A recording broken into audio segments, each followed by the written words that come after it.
Revenue operations is much more than words in a job title. It's a methodology that is transforming sales, marketing, and customer success teams into high-performing revenue drivers.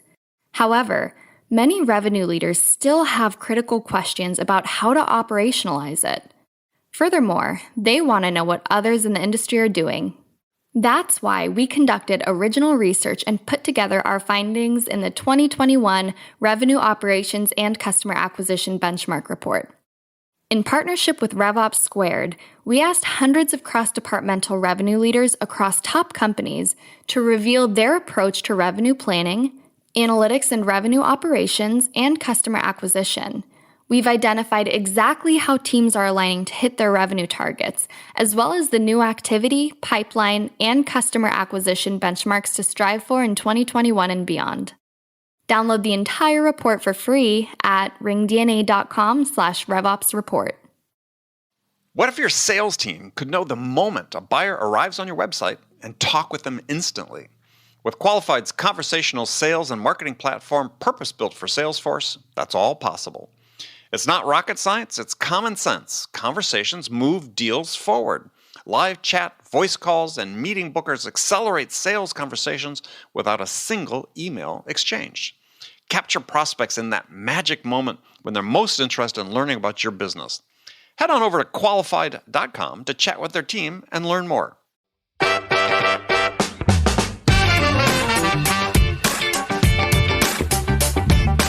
I was at a seminar led by Dr. Stephen Covey, the late Dr. Covey. He gets up in front of, 200, 300 people in the audience, asks everybody to stand up, take their left hand, cover their eyes, and with their right hand, point to which way they think north is. And then has the audience drop the left hand from the eyes, and you could see the right hand's just pointing in every direction. And he said this is analogous to how so many businesses and teams are run. Everybody thinks they know which way north is and point in that direction when it's the complete opposite.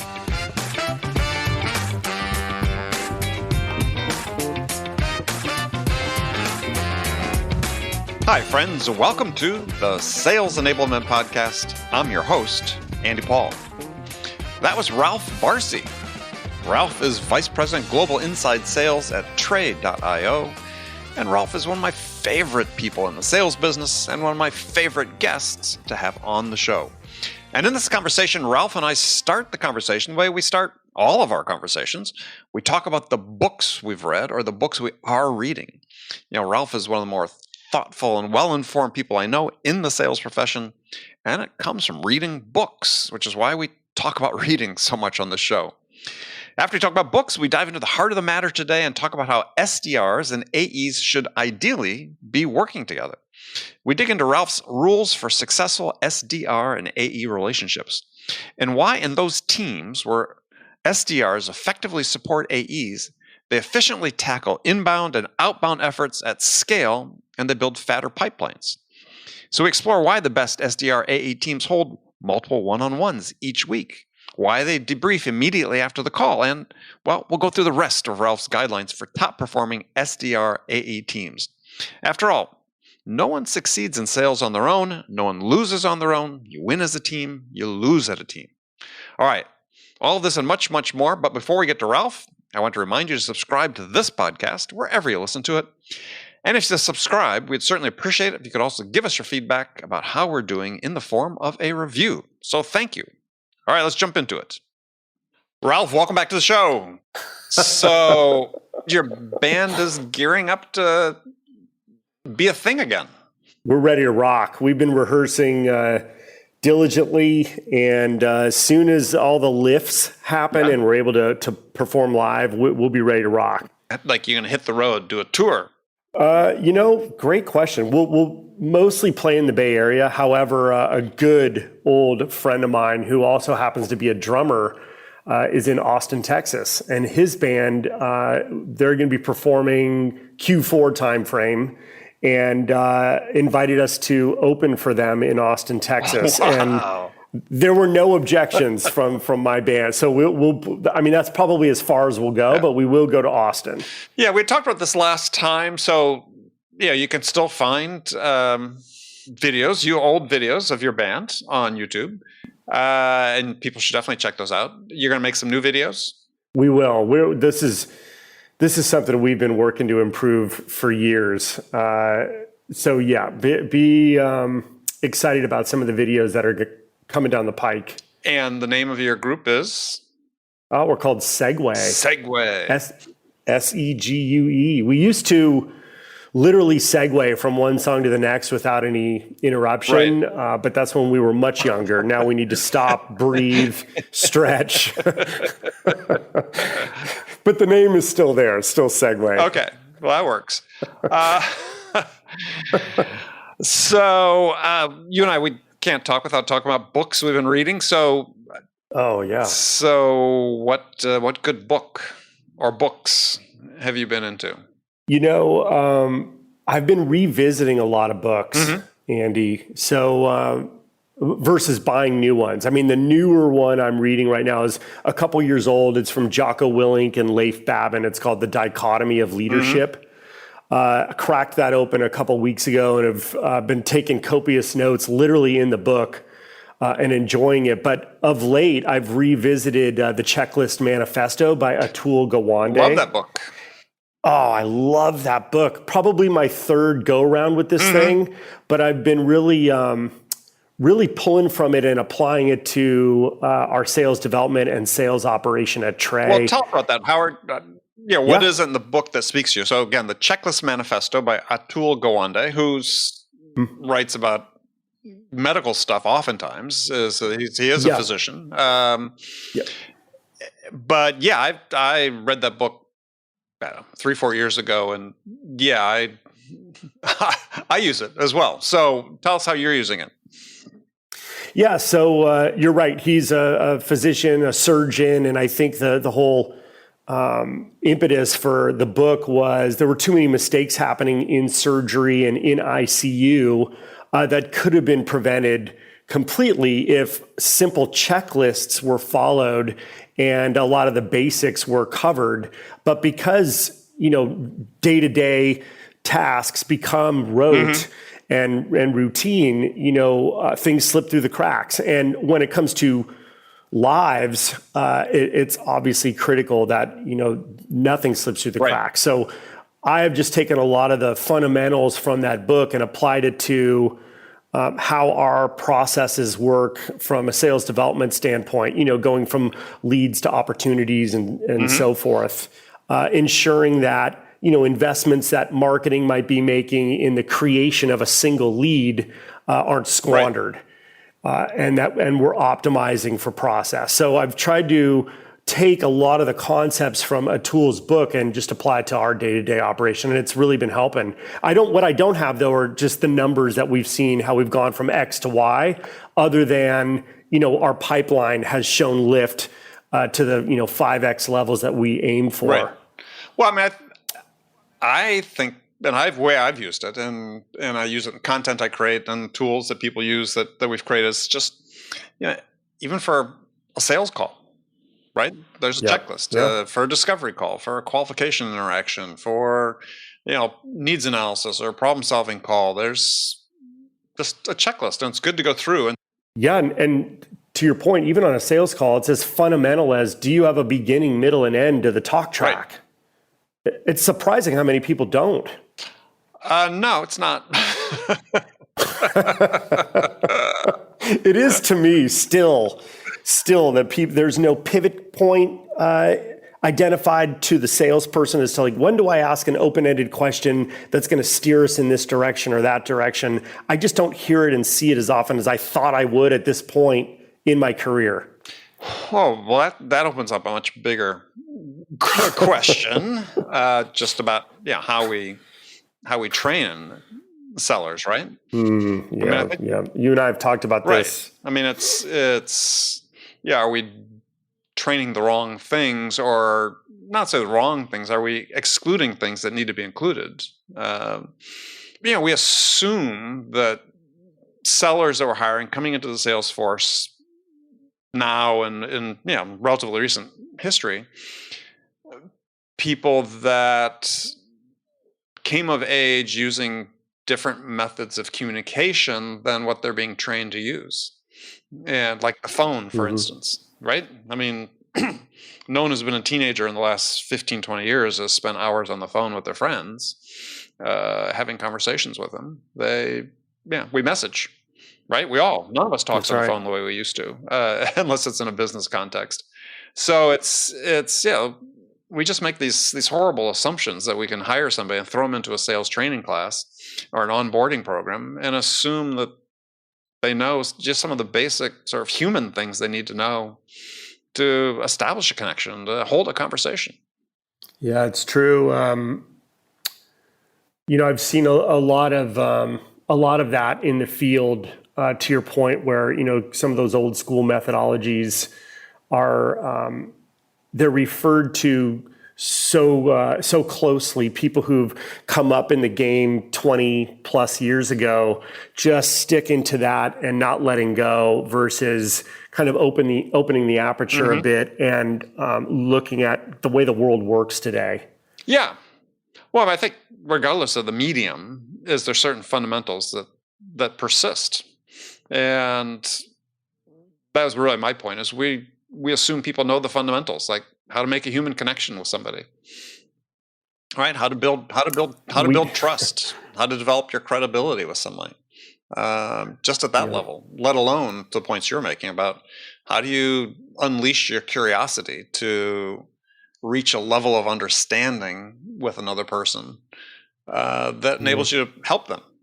Yeah, it's definitely an assumption I make. I do assume more often than not that people do know those fundamentals and apply them in terms of just normal human interaction and being of service to the person that you're speaking with, and learning as much as you can about them and their world, to serve it, to accommodate it, and to help. And I think there is where the credibility and rapport will come from if you can do that right. But I mean, just take that as an example, though, is how often have you experienced, or you've heard about that sellers are trained that, hey, you're there to serve the buyer. Yes. Not very often. Yeah, it's not. It's about making that number. It's about hitting that quota and getting that commission check and moving on to the next person. And I think this is... Yeah, it breaks my heart. Yeah, and I think this is what... Yeah, paint with a broad brush here, but this is what holds the profession back, is that we seem to be doubling down on this idea that says, you talked about, make the number, hit, close the deal, and so on, as opposed to... how do we help somebody achieve and accomplish something that's most important to them? Good news is I think it's fixable. Yeah. And I think it's it's something we can turn the ship on this. Well, yeah, the question is, how do we do that, right? Because I think we're sort of at a little bit of an inflection point in sales these days, and that we've, sort of gone one way for sort of the last 15, 20 years. And it sort of feels like we've exhausted this direction, and it's time to try something new. Yeah, it is tiring, isn't it? Yeah, I mean, and there's no evidence to support the idea that this is, one of my bugaboos is that we should be so much better than we are with the benefit of all this technology. Yeah. And there's no evidence to support that sellers are any more productive in the way I define it, which is, dollars of revenue generated per hour of actual selling time now than they were 40 years ago. Yeah, I think it's not just an external thing either, meaning like vendor to customer. I think there's a lot of challenges even internally with developing the credibility and rapport and building the relationships between and among your internal stakeholders. Mm-hmm. I don't think, I talk a lot about sales development efforts, and I think there's a lot of work to be done in terms of driving interlock between account executives and SDRs. Right. marketing and sales, et cetera, however you want to slice it. I think it comes down to some fundamental human interaction stuff that I think is often overlooked. And it's something that doesn't scale. I think a lot of people, especially in the world I work in, there's a lot of focus on, well, how is this going to scale? How is this going to scale? And I think in a lot of respects, the things that scale, things will scale when you do the things that don't scale, when you actually work on one-to-one efforts and it's done collectively. I hope that makes sense. I hope that's not clear as mud. Into something though, which is, and we're going to get into this about this, SDR AE relationships, but in sales, you don't win alone. You don't lose alone either. 100%. Yeah, it requires a team of people at all times. And so I think you were referring to, though, that we still seem to be so siloed in general, right? There's some, to greater or lesser degrees, depending on the company, but still tend to be so siloed that even though we're talking about, let's say ABM, where there's in its best form, you've got sales and marketing or revenue operations, even, completely enmeshed, similarly goaled and incented and so on, doesn't seem to be solving the issue. Correct. And it's also communicating which way is north. We've talked about that before, haven't we? No, go ahead.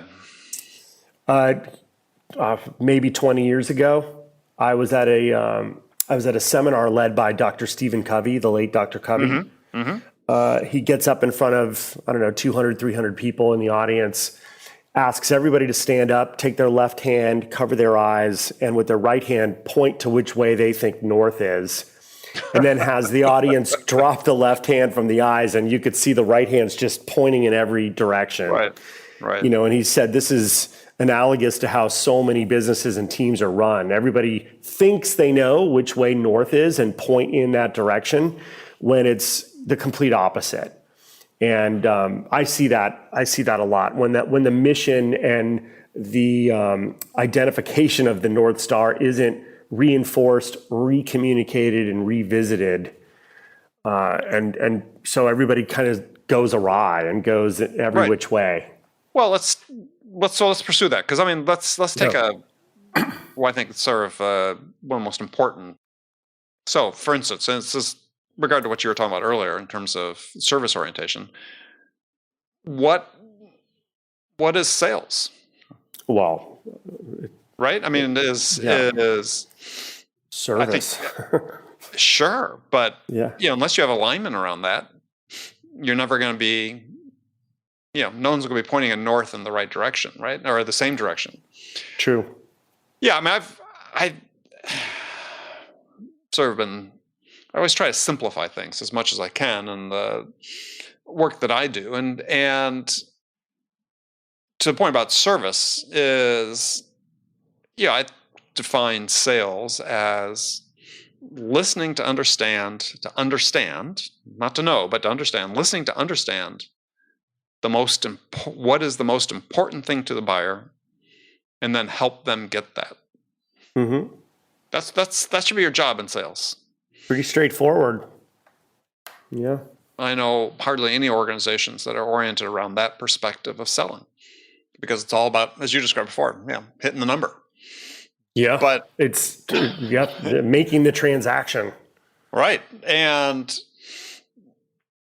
so what is it that keeps organizations from saying, look, let's focus on this, right? If we really focus on what the most important thing to the buyer and how we can help them get that, it's a pretty completely different way of looking at sales, right? You go look at sales, say, well, if that's our job, then, look at the stages of our selling process. How do those fit that?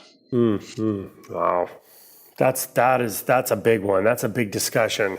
That's why we're here. That's why we're paying you the big bucks today.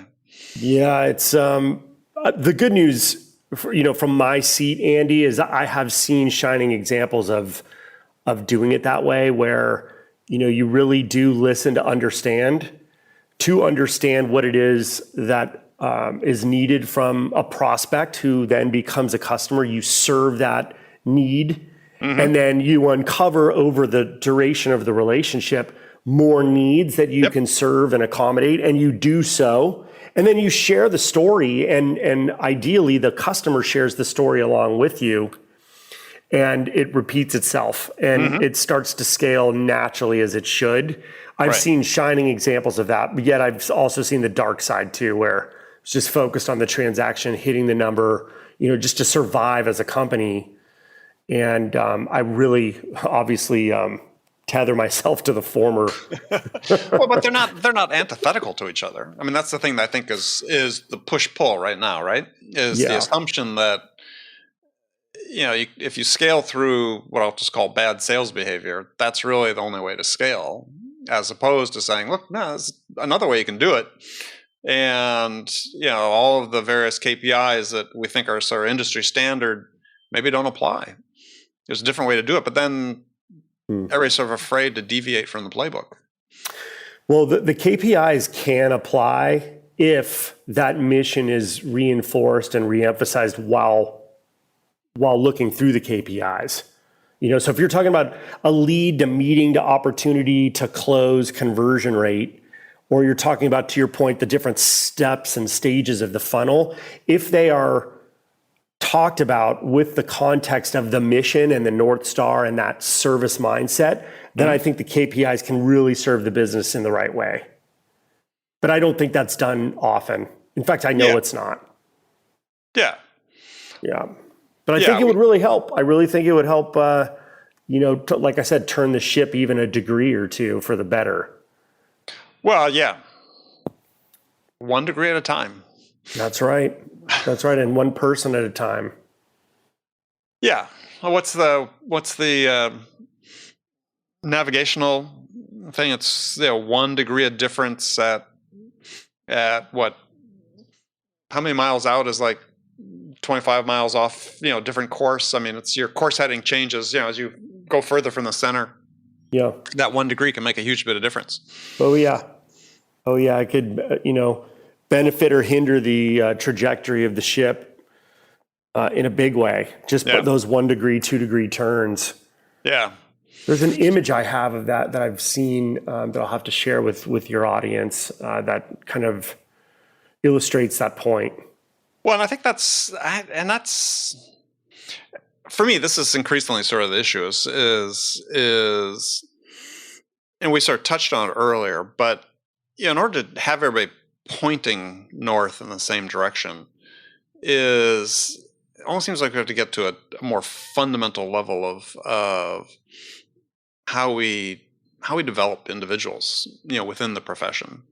And you have this idea that there's really training that needs to happen before sales training, which is, how do we train people how to be humans? Right? How do we train people and give people this perspective about connecting with someone, building credibility, building trust, the service orientation that we expect? Because I really don't think it's necessarily sales training. I think it's just, it's culture training. I call it human training. And it seems like there's a big need for that. Big time. I mean, but that to me could go back to, your family values and your upbringing and the education and the different the different life experiences you've had to where you start to cultivate those characteristics you're talking about. Yeah. I mean, man, I'm sometimes asked what's the root cause of bad sales behavior, and I say bad parenting. Yeah, exactly. That is the root cause. So, or different parenting, let's say, or lack of parenting. Yeah. Well, I mean, because it's, again, we just assume that people have the values that we need. And I think values can be learned and changed, and people do make changes, and people do, as James Clear says, every action you take is a vote for the type of person you want to become. So we have the ability to do that. But I think that we're not providing enough of that sort of pre-education, pre-training that we should. And hopefully that was something that that will begin to change. I know I'm going to be talking more and more about it because I just think it's the missing element. When are you talking more and more about it? You mean in general? In general, and then, yeah, I've got a book coming out next year that's largely addressed to this topic. Can we talk about it for a minute? We can talk about it for a minute. I don't want to spill too much at this point in time, but yeah. How long have you been writing it? Well, I've lost about a year during the pandemic, so Sure. about a year and a half. Longer than I thought it would turn out to be, but actually it turned out to be good because having more time to think about it and see what was happening in the world helped me focus it more. Sure. Letting things unfold a bit. Yeah, but just, it always has more time. It's always helpful to have more time to think about things, and to, my goal is to, with this book, is have as always, to have a short, easily accessible, very practical book. It takes longer to write a short book than a long one. Well, I won't go deep. I will respect, the process, but I have a question about, is this book number 2 for you, Andy? Number 3. Number 3. And so was there anything in the writing process for this book that has changed from the first 2? That's a good question. Well, this one's more collaborative in the sense that working with a different publisher and the editor, just the organization itself, and the editor I'm working with, that part's been night and day, and that's going to make for a much better book. It makes for a better author for sure. And so, having that. Interesting. The first book was self-published. Second book was with a conventional publisher. This is with a sort of middle ground publisher. Between the two, the worst experience was with the traditional publisher. Wow. got the least Go support. figure. Got the least support there. This one is just, as I said, it's been fantastic. They've been very patient with me. But it's one of those things where, my fourth book is. I've got most of that in draft form because, I wrote to create a 120-page book. I've written 250, 300 pages. So I already know what the fourth book is going to be and what it's about, and have a pretty good start on it. Can you share, kind of when we can expect to see it on the market? Well, this one welcome to the Ralph Barsi Show. This book is going to be available in February of 2022. Actually, it's going to be released on February 2022. I love it. 22222. Yeah. And it really focuses on these core human attributes that we need to, I hate to use the word master, but that we need to have proficiency in. And if we do, they're a recipe for success in life and in work. And also they're a recipe for being more fulfilled in your work and not being burnt out, and always being curious about what's coming. And so it's a sort of clarion call for individual sellers to take control of how they sell. I can't wait. Yeah, well, I'm excited. No, I can't wait, and I appreciate you writing something like that. I think it's going to positively impact a lot of folks, and it'll, definitely serve our profession. That's for sure. So thanks for doing it. Well, thank you. No, I hope it does. I mean, I think it's my mission with all the books I've written is how can I take what's a fairly complex set of things we do and reduce them to first principles that people can grasp onto and build their own foundation of selling from. And I believe in process, but I believe at the end of the day, this is an individual sport. Even though it's a team sport, there's still, a track and field athlete has a team behind them, but when they're in front of the customer, it's up to them. And how do you develop your way of selling? How do you become the best version of you? And Yeah, I've got what I think is a fairly straightforward way for people to do that. It mirrors what I've done in my own career. What I found to be important is somebody that's, in my own mind, has not been a conventional salesperson. And then talks about some of the things that's we need to work on. Just to give an example, is I still believe that in general, most of our sales training is geared to train people to be salesy.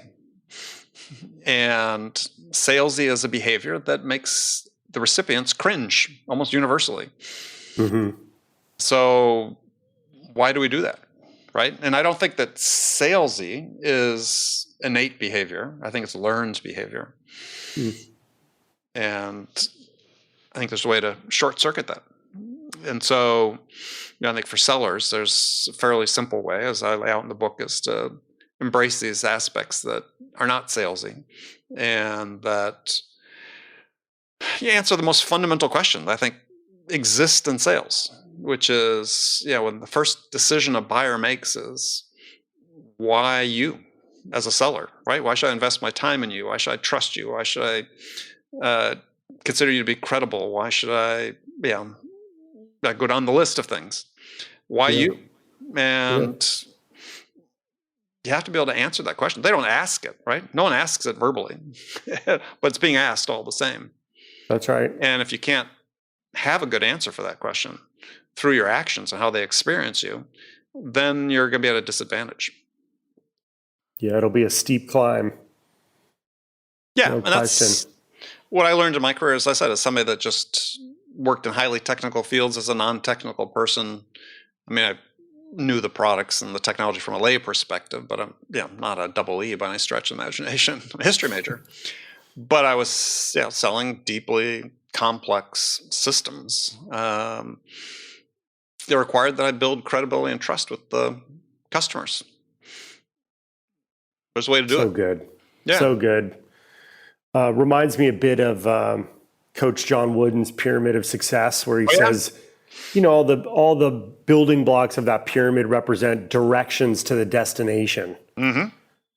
And it sounds similar, that these are directions to the good way of doing it and the right way of doing it. Yeah. Well, I mean, with him, how do you tie your shoes, right? Yep, exactly. That was one famous example with him. But there are these fundamentals that exist. And we can try to say they don't matter, but they do.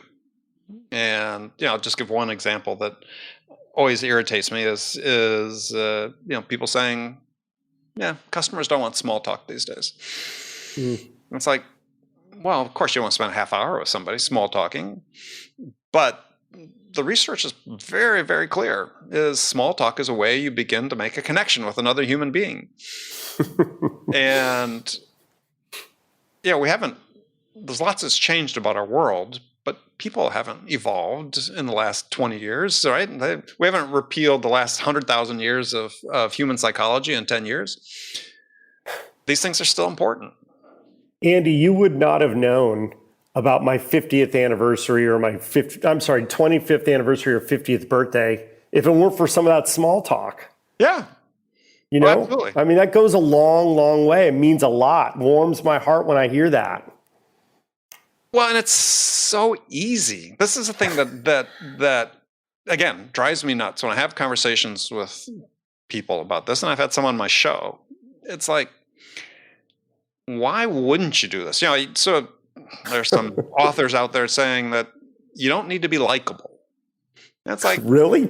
Oh yeah. And wow. You know who they are. And in an absolute sense, that's true, right? In an absolute sense, I'm sure there are examples of people that do business with people that aren't likable, but it costs you nothing.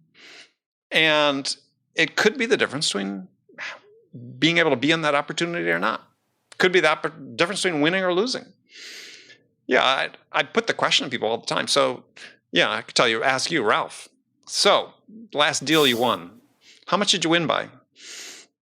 What was your margin of victory? Yeah, right. Right? Did you win by 10%? Whatever that is, 20%? You can't quantify it. No way. So you have to assume the differences are small and that everything makes a difference. Yeah. Man. So, well, I can't wait to read your book, Andy. Thanks for doing it. Well, thank you.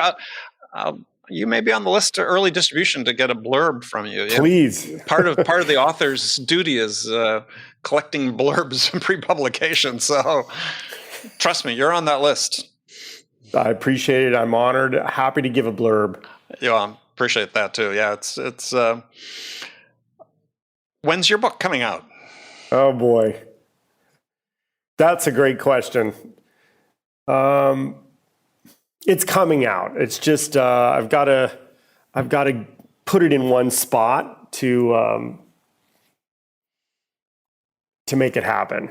I've got a battery of documents with the contents and material. And I think I've struggled most, though, with the topic and theme of it. I can get into mechanics of leadership or sales development or the SaaS world. But what resonates with me most, and what I think would resonate most with my tribe or my audience, is about a lot of the things you and I are talking about right now. Mm-hmm. The fundamental human interaction stuff, and just living a good life and being a good person to people and serving others. That's probably what it'll center on. All right. Well, if you're interested in working on it, I don't have I told you. So I part of my giving back is I run a mastermind group for first-time sales authors. Ooh. And so the first cohort just passed through the session. We're about ready to start a second cohort. Okay. And yeah. When's the second kickoff? Well, I'll send you an email. It's coming. I'm intrigued. It's coming up. And, okay. Best of all, it's free of charge. Okay. So it's my effort to give back to this profession that's I've benefited from hugely, but also to encourage new voices in sales. And I think that we sort of been trying to get younger, more diverse voices, people to get out there to write books that will help shape the future of this profession. So, and I will, if you're a listener and you're interested in writing a sales book, you can contact me on LinkedIn and put your name on a list for a future session. But I'm very excited. The first group, wow, got some incredible ideas out of it. And so we go through about how to shape your writing habits, how to shape a book concept, how to build your platform to promote your book, bring a publisher in to talk to people, so they understand their options for publishing, and how to manage traditional publisher relationships, probably. Well, yeah, I'm not a fan of the traditional route, but there's so many alternatives that are available these days for people that want to get out. And I just think that if anybody's listening that has an idea for a book and about sales, we need more perspectives. We need more ways to think about it. We need new ideas, and I encourage you to start thinking about it seriously, because the future of our profession really depends on it. I encourage people to do the same, and I'm intrigued, like I said, and probably need to make that contribution. So that's a good way to put it, because I think that it's time. It is a contribution. I mean, we need to hear from Ralph, and we need to hear from everybody else, and one way to start, and this is just an idea I give to people if you're listening and you think you have something to say and something to add to the conversation, is just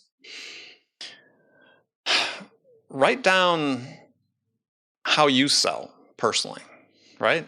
Think about what you do that makes a difference to your buyers, to the point where they're willing to do business with you.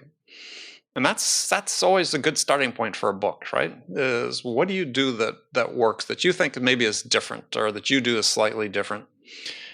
And you can start talking about on LinkedIn. You can post on LinkedIn which is a great way to post stuff that's, I like to compare it to being a comedian trying out new material. Yeah. LinkedIn is a great way to do that. But just start with that simple step. Why? Makes me think of, pardon. Go ahead. Makes me think of the author Jordan Peterson, Dr. Jordan Peterson. He was trying out the craft by answering Quora questions, and developed this catalog, which became his book. So he took swings at the plate, so to speak, by answering those questions. And I also I liken what you're saying to Simon Sinek's Golden Circle. Why do you sell what you sell? And then how do you sell? And then what is it that you sell? And I think, just really, really sitting with those questions and reflecting on them could really get the wheels turning. Well, but they also help you become more effective, right? I mean, if our goal is as individuals is how do I become the best version of myself, then I need to be thoughtful about that, right? I need to understand, I believe that we need to understand why what we do works, right? Why does, what Ralph does, why does that resonate with buyers? You may write it down. Said you may be right, you may be wrong, but it's a good starting point. And I think that insight, that self-insight makes for a better salesperson. Couldn't agree with you more. Yeah. And so nice thing about having this platform of this podcast is, when people read the book, they'll see, oh, I heard him talk about this 18 months ago on an episode. Looking forward to being part of one of the next cohorts. All right. Well, I'll contact you, and I'll make this out. Anybody listening that you're interested, do contact me on LinkedIn. We're already starting a wait list for the next group. But hopefully we'll get a bunch of books published out of this that will set the tenor for the next 5, 10, 15 years in sales. There you go. And we start making that 2-degree turn. Exactly. Because it's needed. As I tell people is oftentimes I feel like I'm pushing the envelope more in sales than most people in terms of thought about it. And, I'm much closer to the end of my career than the beginning of my career. And we need people that are more at the beginning of their career to be pushing that envelope too. So. Oh, wow. So true. Next generation. Yep. All right, Ralph. We didn't talk about anything that I had planned, which people listening to the show know that's oftentimes the case, which makes for I always make it's like the analogy is like when you show up, do your presentation, for a, bake-off presentation, and you never open your laptop. Yeah, right. That's the one. Well, right? It means we get to reconvene, Andy. How about that? Well, you know me, I always like to reconvene. So I was going to tell you before we go, one book I think you should read. Oh, yes. Yep. I've got several, but in the interest of time, I'll keep it to one. And a great recommendation. This episode these people were on will probably have aired by the time this does. Is a book called Everyday Business Storytelling by Janine Kurnoff and Lee Lazarus, sisters.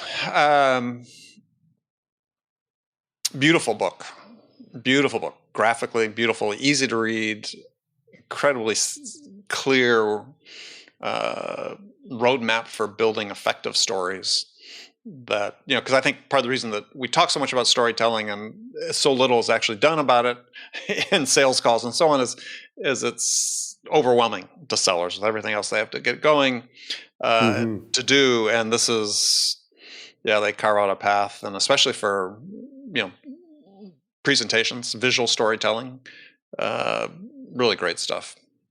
Love it. I'm glad it's on the market. I look forward to it. Yeah. I usually follow a mind map that goes by the acronym PAR, P-A-R, starting with the problem, then the action, then the result, just as a skeleton framework to tell a story from. Right. So I'm looking forward to checking that one out. Everyday Business Storytelling, and you said it's Janine and Lee? Yeah. Kurnoff, Kurnoff, and Lazarus. So excellent. Yeah, for everybody out there, if you want an excellent book about storytelling, how to integrate into what you do, it's a good one to pick up and read. Cool. Thanks for sharing that. Of course, that's why we're here. It's now in the queue. All right, so you have to let me know when videos are available to watch your band, since unless I'm up in the Bay Area sometime when we're about ready to be traveling more. So We'll do. Look forward to that. And didn't you just go on vacation somewhere? We'll be going this summer. You're going? Okay. Yeah, we're gonna be in the islands this summer in Hawaii. Oh, I'm envious. I booked my own trip for October, but yeah. Did you? Yeah. We're gonna take the boys to Oahu and Maui. It's a big trip too. It's a good 10 days that we'll be there. Can't wait. Yeah. Can't wait. I'm already there mentally. You know what I mean? Oh yeah. Well, I'll be there vicariously. Document it. But have you climbed Diamond Head yet? It's on the list, actually. It's one of the mornings we're going to do that. Yeah, get there early because the buses tend to show up early. Okay. You park in the crater, and but yeah, it's usually less windy, I think, too, in the morning once you get up to the top. But yeah, incredible views once you get up there. Can't wait. Well worth doing. Yeah, the Barsi family's definitely feeling the spirit of aloha. Yeah, and then someday, one of the evenings when the kids can you leave the kids on their own? Are they old enough to be self-sufficient? They are. Fortunately, Perfect. Yes. We've reached that point. It's beautiful. All right, so just brief tour guide for people interested in Oahu. Best Mai Tais in the world at the Mai Tai Bar at the Royal Hawaiian. Get there 4 o'clock, 4:30. Grab a seat at the bar. It's open air. You're looking out at the water at Diamond Head. It's best place to experience a sunset. As my boys would say less. It's like you sold me on it. I'm in.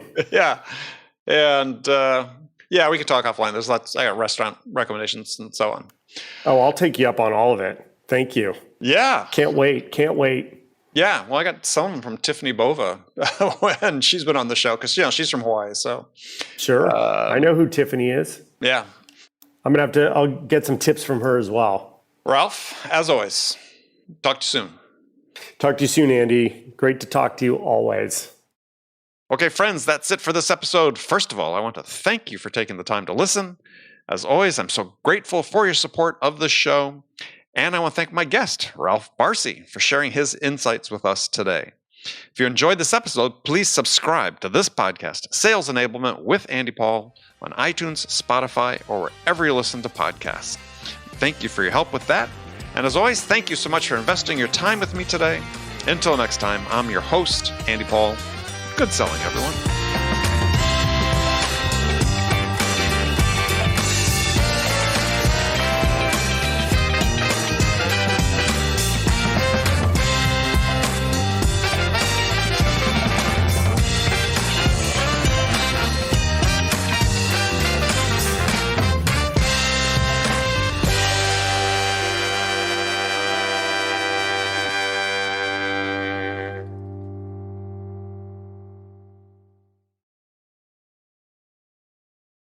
Hi, friends. I have something really exciting to share with you. We're launching a new podcast called the RevOps Podcast as part of the ringDNA podcast family.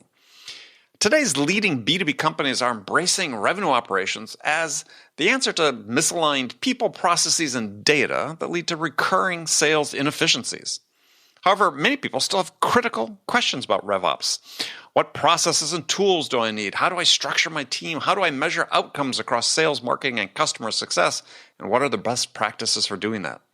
So join Jordan Henderson, Jonathan Stevens, and Brandon Redlinger, and some of the world's leading revenue operations leaders as they tackle the important questions many of you face today when building a RevOps function.